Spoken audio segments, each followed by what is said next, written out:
حضور صلی اللہ علیہ وسلم کی عمر جب 35 سال ہوئی تو مکہ میں زبردست سیلاب آیا تو کعبہ کی دیواروں میں دراڑیں پڑ گئیں۔ اب اس کی مرمت کے لیے دیواروں کو جب گرایا تو ایک دیوار میں ایک خط ملا جو سریانی زبان میں تھا۔ ایک یہودی کو پکڑ کر لایا گیا جو یہ زبان پڑھ سکتا تھا۔ خط میں جو لکھا تھا پورے مکہ کے ہوش اڑ گئے یہ سن کر کے بسم اللہ الرحمن الرحیم۔ آپ صلی اللہ علیہ وسلم کی عمر 35 سال ہوئی تو مکہ میں زبردست سیلاب آیا۔ قریش نے اس سیلاب سے محفوظ رہنے کے لیے ایک بند بنا رکھا تھا، مگر یہ سیلاب اس قدر زبردست تھا کہ بند توڑ کر کعبہ میں داخل ہو گیا۔ پانی کی زبردست ریلیں اور پانی کے اندر جمع ہونے کی وجہ سے کعبہ کی دیوار میں شگاف پڑ گئے۔ اس سے پہلے ایک مرتبہ یہ دیواریں آگ لگ جانے کی وجہ سے کمزور ہو چکی تھیں، اور یہ واقعہ اس طرح ہوا تھا کہ ایک مرتبہ کوئی عورت کعبہ کو دھونی دے رہی تھی کہ اس آگ میں سے ایک چنگاری اڑ کر کعبہ کے پردوں تک پہنچ گئی۔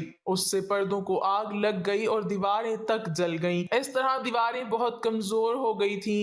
یہی وجہ تھی کہ سیلاب نے ان کمزور دیواروں میں شگاف کر دیے۔ سیدنا ابراہیم علیہ السلام نے کعبہ کی جو دیواریں اٹھائی تھیں وہ 9 گز اونچی تھی اور ان پر چھت نہیں تھی۔ لوگ کعبہ کے نذرانے وغیرہ لاتے، یہ نذرانے کپڑے اور خوشبوؤں وغیرہ ہوتی تھیں۔ کعبہ کے اندر جو کنواں تھا یہ سب نذرانے اس کنویں میں ڈال دیے جاتے تھے۔ کنواں اندرونی حصے میں دائیں طرف تھا، اس کو کعبے کا خزانہ کہا جاتا تھا۔ کعبے کے خزانے کو ایک مرتبہ ایک چور نے چرانے کی کوشش کی، چور کنویں میں ہی مر گیا۔ اس کے بعد اللہ تعالیٰ نے اس کی حفاظت کے لیے ایک سانپ کو مقرر کر دیا۔ یہ سانپ کنویں کے منڈیر پر بیٹھا رہتا، کسی کو خزانے کے نزدیک نہیں آنے دیتا تھا۔ قریش پہ سے خوف زدہ رہتے تھے۔ اب جبکہ کعبہ کی دیواروں میں شگاف پڑ گئے اور نئے سرے سے اس کی تعمیر کا سلسلہ پیش آیا تو اللہ تعالیٰ نے ایک پرندے کو بھیجا، وہ سانپ کو اٹھا لے گیا۔ یہ دیکھ کر قریش کے لوگ بہت خوش ہوئے۔ اب انہوں نے نئے سرے سے کعبہ کی تعمیر کا فیصلہ کر لیا اور پروگرام بنایا کہ بنیادیں مضبوط بنا کر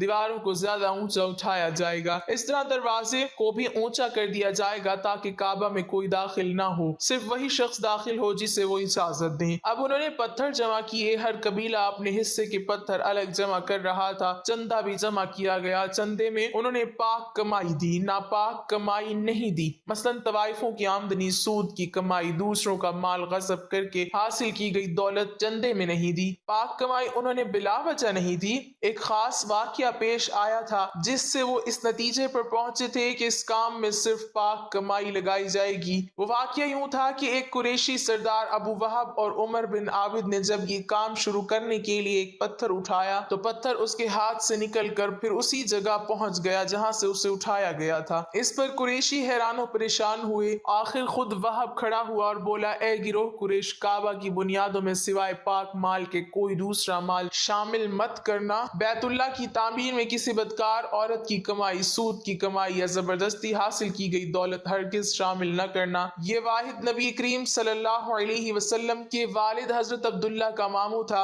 اور وہ اپنی قوم میں ایک شریف آدمی تھا۔ جب قریش کے لوگ خانہ کعبہ کی تعمیر کے لیے پتھر ڈھونڈ رہے تھے تو ان کے ساتھ نبی صلی اللہ علیہ وسلم بھی پتھر ڈھونڈنے میں شریک تھے۔ آپ صلی اللہ علیہ وسلم پتھر اپنی گردن پر رکھ کر لا رہے تھے۔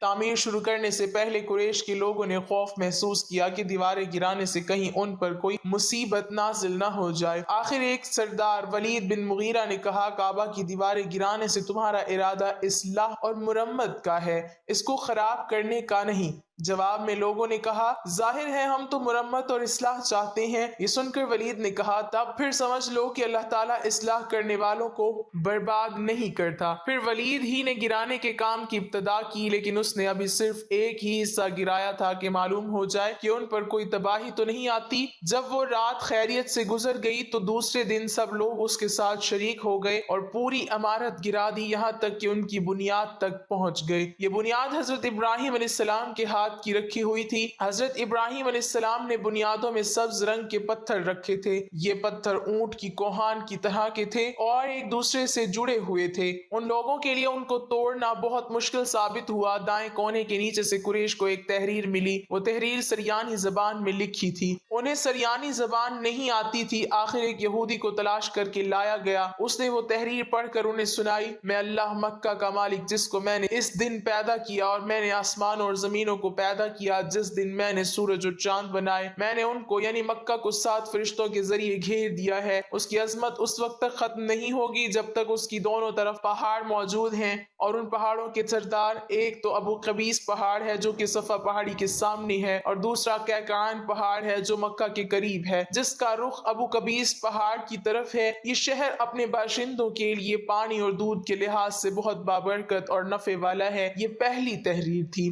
دوسری مقام ابراہیم سے ملی، اس میں لکھا تھا کہ مکہ اللہ تعالیٰ کا محترم اور معزز شہر ہے، اس کا رزق 3 راستوں سے اس میں آتا ہے۔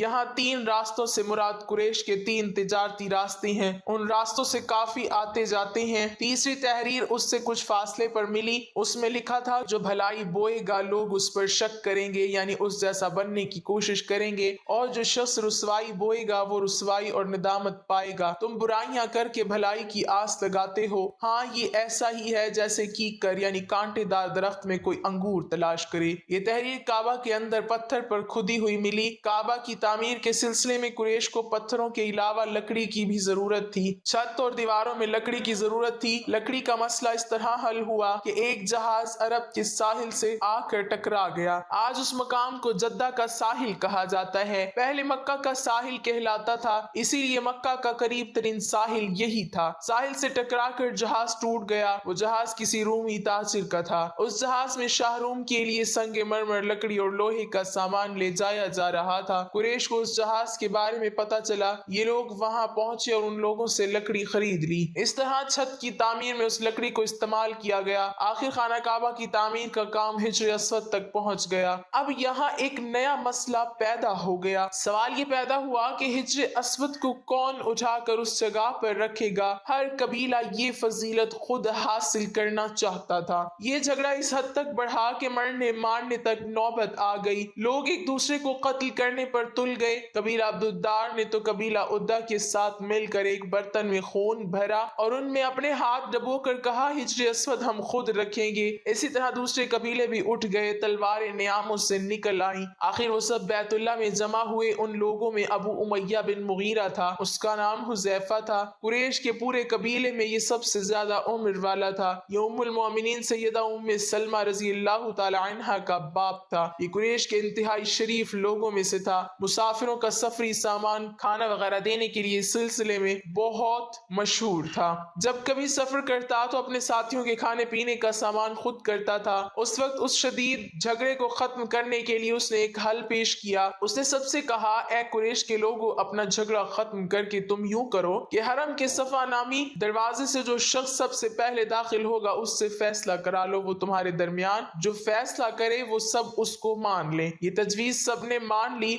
آج اس دروازے کو باب السلام کہا جاتا ہے۔ یہ دروازہ رکن یمانی اور رکن اسود کے درمیانی حصے کے سامنے ہے۔ اللہ کی قدرت کہ اس دروازے سے سب سے پہلے حضور صلی اللہ علیہ وسلم تشریف لائے۔ قریش نے جیسے ہی آپ صلی اللہ علیہ وسلم کو دیکھا تو پکار اٹھے، یہ تو امین ہے، یہ تو محمد ہے، ہم ان پر راضی ہیں۔ اور ان کے ایسا کہنے کی وجہ یہ تھی کہ قریش اپنے آپس کے جھگڑوں کے فیصلے آپ صلی اللہ علیہ وسلم سے ہی کراتے تھے۔ آپ صلی اللہ علیہ وسلم کسی کی بے جا حمایت نہیں کرتے تھے، نہ بلا وجہ کسی کی مخالفت کرتے تھے۔ پھر ان لوگوں نے اپنے جھگڑوں کی تفصیل آپ صلی اللہ علیہ وسلم کو سنائی۔ ساری تفصیل سن کر آپ صلی اللہ علیہ وسلم نے فرمایا، ایک چادر لے آؤ۔ وہ لوگ چادر لے آئے۔ آپ صلی اللہ علیہ وسلم نے اس چادر کو بچھایا اور اپنی دست مبارک سے ہجر اسود کو اٹھا کر اس چادر میں رکھ دیا۔ اس کے بعد آپ صلی اللہ علیہ وسلم نے ارشاد فرمایا کہ قبیلے کے لوگ اس چادر کا ایک ایک کنارہ پکڑ لیں، پھر سب مل کر ان کو اٹھائیں۔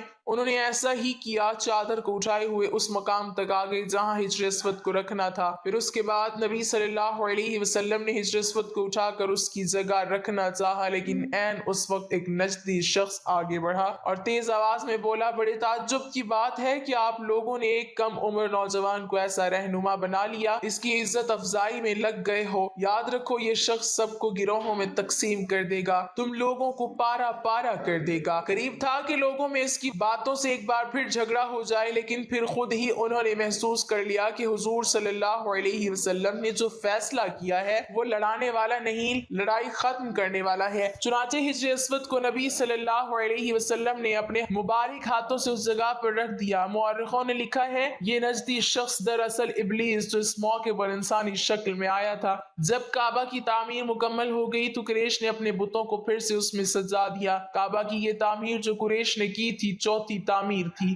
سب سے پہلے کعبہ کو فرشتوں نے بنایا تھا۔ بعض صحابہ نے فرمایا کہ زمین و آسمان کو پیدا کرنے سے پہلے اللہ تعالیٰ کا عرش پانی کے اوپر تھا۔ جب عرش کو پانی پر ہونے کی وجہ سے حرکت ہوئی تو اس پر یہ کلمہ لکھا گیا، اللہ تعالیٰ کے سوا کوئی معبود نہیں، محمد صلی اللہ علیہ وسلم اللہ کے رسول ہیں۔ اس کلمے کے لکھے جانے کے بعد عرش ساکن ہو گیا۔ پھر جب اللہ تعالیٰ نے آسمان اور زمین کو پیدا کرنے کا ارادہ فرمایا تو اس نے پانی پر ہوا کو بھیجا، اس سے پانی میں موجیں اٹھنے لگیں اور بخارات اٹھنے لگے۔ اللہ تعالیٰ نے ان بخارات یعنی بھاپ سے آسمان کو پیدا فرمایا۔ پھر اللہ تعالیٰ نے کعبہ کی جگہ سے پانی کو ہٹا دیا، جگہ خشک ہو گئی، چنانچہ یہی خشکی بڑھتے بڑھتے 7 بر اعظم بن گئے۔ جب زمین ظاہر ہو گئی تو اس پر پہاڑ قائم کیے گئے۔ زمین پر سب سے پہلا پہاڑ ابو قبیس ہے۔ پھر اللہ تعالیٰ نے فرشتوں کو حکم دیا، فرمایا زمین پر میرے نام کا ایک گھر بناؤ تاکہ آدم کی اولاد اس گھر کے ذریعے میری پناہ مانگے۔ انسان اس گھر کا طواف کرے